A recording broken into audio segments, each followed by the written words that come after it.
condition and still bear their original colors.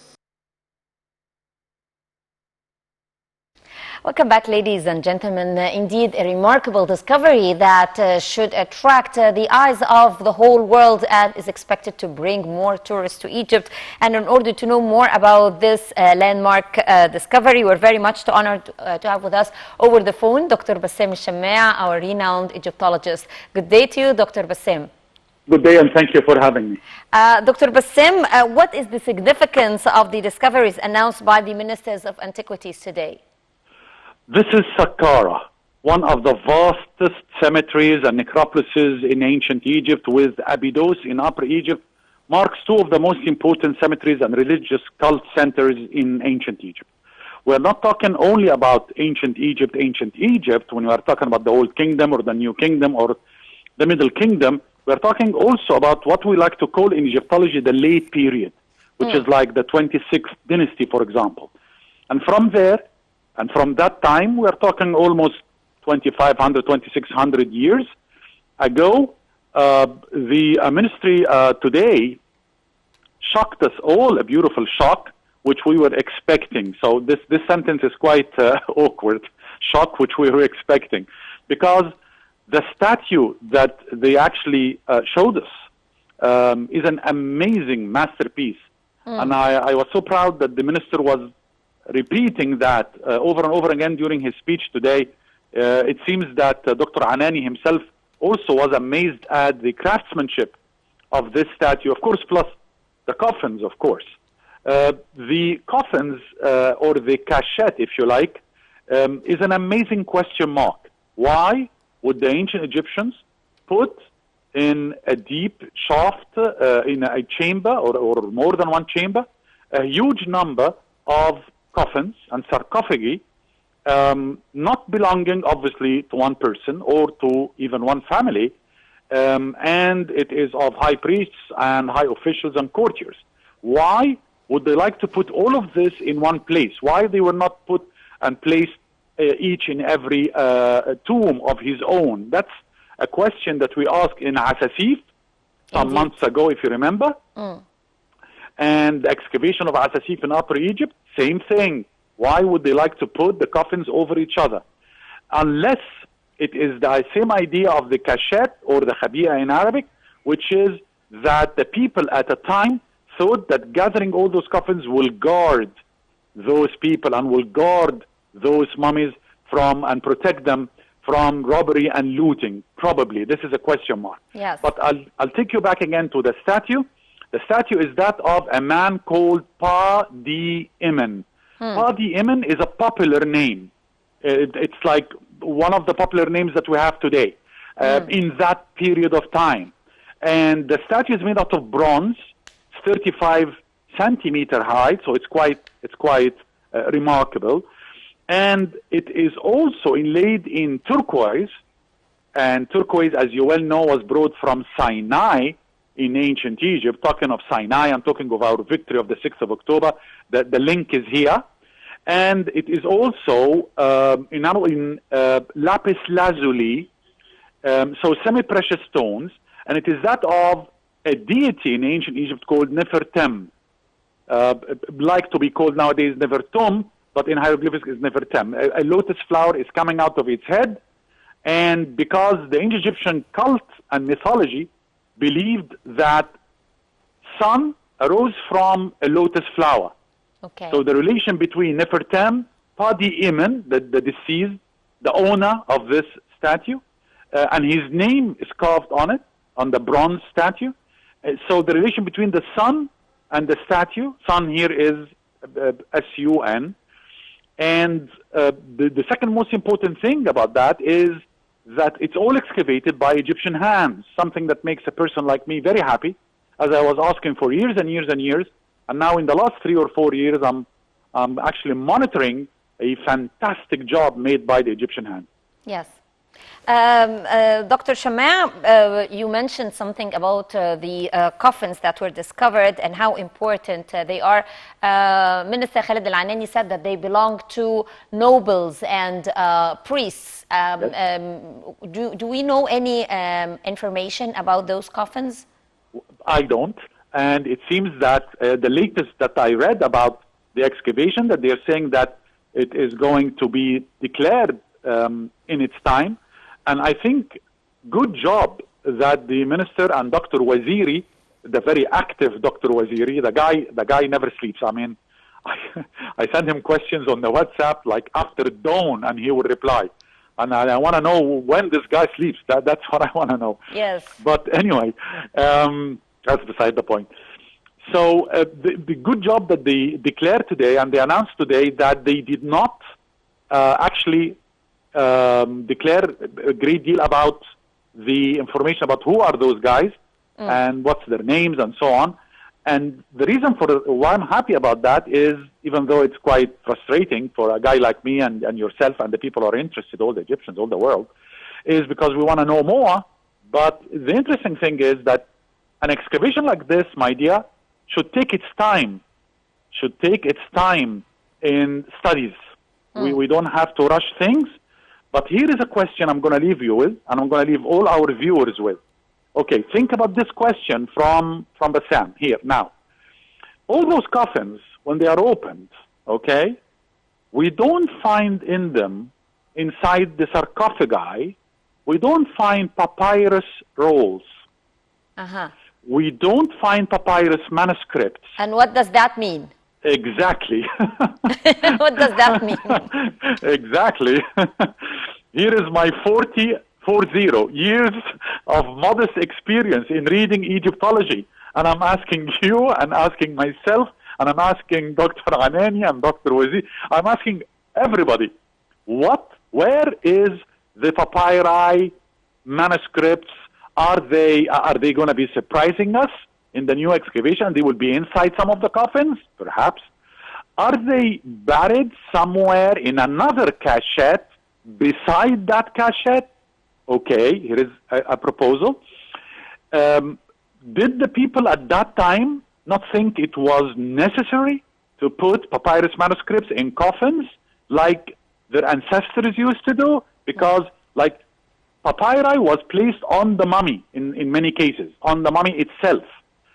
So why am I not hearing, listening, seeing in the excavations before and the excavation today? People are talking about amulets. The minister today talked about amulets, ancient Egyptian amulets, talked about statues, talked about many things, but always never mentioning papyri.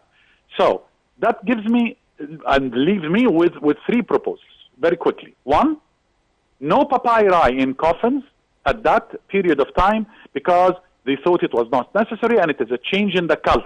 They're going to ask me, could that happen in ancient Egypt? Change in the cult? Oh, yes, my dear. Okay. Oh, yes. Makes sense. They were very flexible.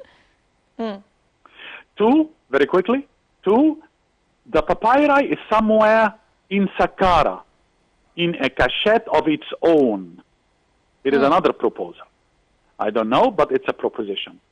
And by this, we are expecting another excavation, maybe perhaps one day will happen, and it will be another huge explosion in the world of Egyptology.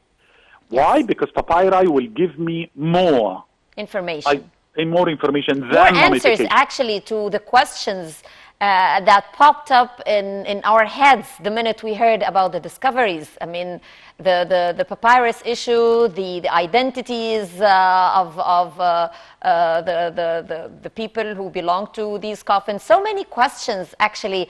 And Minister Khalid Al-Anani said something very important today, Dr. Bassam, in the press conference. He said that our ancestors, our Egyptian ancestors, it's like that was like a gift from them to us today, because these coffins will be exhibited at the Grand Egyptian Museum. So it came on time. This is what he said.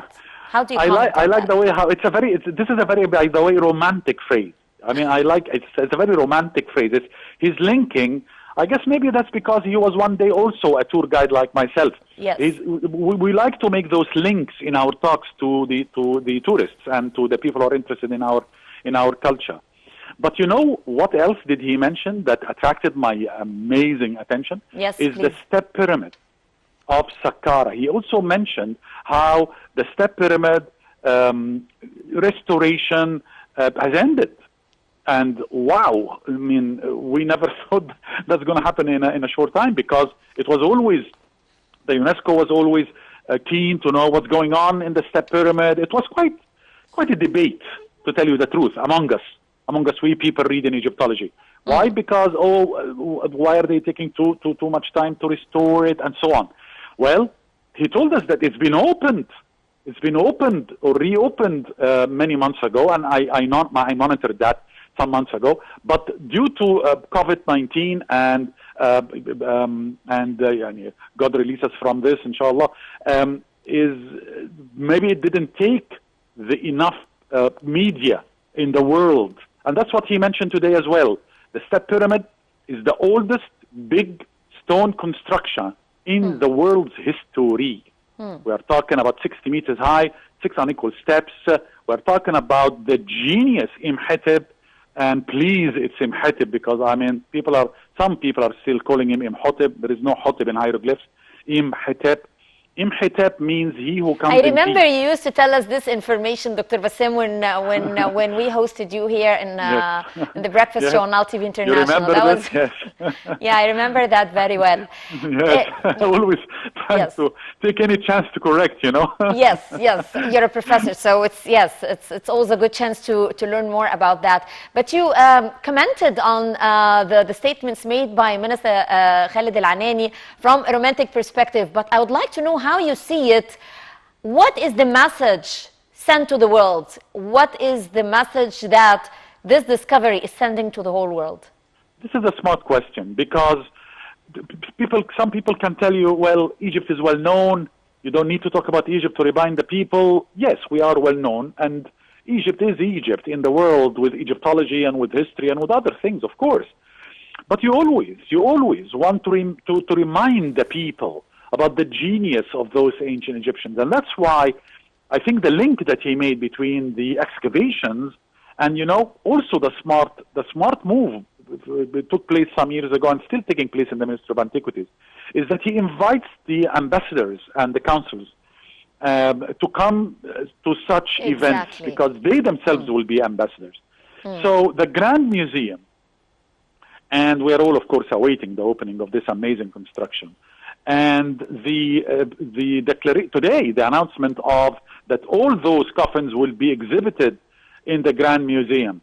This link is very smart, because he is not only reminding the people of how genius the ancient Egyptians were, but also how the modern Egyptians are as well, for giving the world this amazing Grand Egyptian Museum. So he's reminding the people, remember that next time you are here, or in some months, inshallah, you will, God willing, you will be attending the opening of the Grand Museum. So this link, and I think he probably will make more of those links in the coming excavations, so that he can also remind the people of the Grand Museum. And by the way, the Grand Museum, there was this idea about making a wall. I don't know if they did that or not, but if anybody is listening to us from the ministry, this idea, I would love very much to see it happening. A wall made out of bricks. And you can go and buy your husband a brick, or your fiancé a brick, or your son a brick, or your brother, or your father, mother, anybody. And your name will be written on this brick in hieroglyphs. And it will be added. Let's say the brick is for, let's say for 50 Egyptian pounds, for example, or 20 Egyptian pounds, whatever. And this wall, this huge wall, will be a wall of names. The people who contributed to the Grand Museum. So this money is going to go to the restoration of the monuments. So you participated in restoring. Your name is honored by being inside a building like this. Also, when the tourists visit, they will know how civilized we are, even while the whole world is going through an economical problem. We managed to build the wall to tell the people we participated financially in our restoring of our antiquity. Well, this is another interesting piece of information. The BRICS information you just gave us now is another interesting piece of information. Yes. And you also mentioned something about the upcoming discoveries. Of course, this won't be the last discovery. Egypt never ceases to impress the world. And the mysteries of the Egyptian civilization have not yet been fully uncovered. We are still expecting to be dazzled in the near future. I'd like to thank you very much, Dr. Bassam Shamaa, our renowned Egyptologist. Thank you very much for being with us in Cairo local time. And we're going now to watch the statements made by Minister of Tourism and Antiquities, Dr. Khalid Al-Anani, during today's press conference. Your Excellencies, Ministers and Ambassadors and media. What's an exciting day in a unique country. In a country that last week, with all the ambassadors, we can enjoy a weekend doing snorkeling, swimming, discovering Ras Mohammed protected area. And the weekend after, we found ourselves in the desert, in a World Heritage Site in Saqqara, to announce a big discovery. Before I start my speech, I would like to express my deepest gratitude to the ambassadors. Today, we are 60 ambassadors and spouses from 43 countries. 43 countries, friends of Egypt. By coming here, they are expressing their support to Egyptian archaeology and to Egyptian tourism. Thank you for being with us. My gratitude goes as well to the international and Egyptian media. You are more than 200 journalists and media from Egypt, from the Arab world, and from the international media. Thank you for the late period. حدث هام سقارة تمثال غاية بأيادي مصرية من العاملين في المجلس الأعلى للآثار المصرية، ودي حاجة كلنا كنا في اشتياق إليها. كان دايما يقول لي ليه معظم البعثات أجنبية؟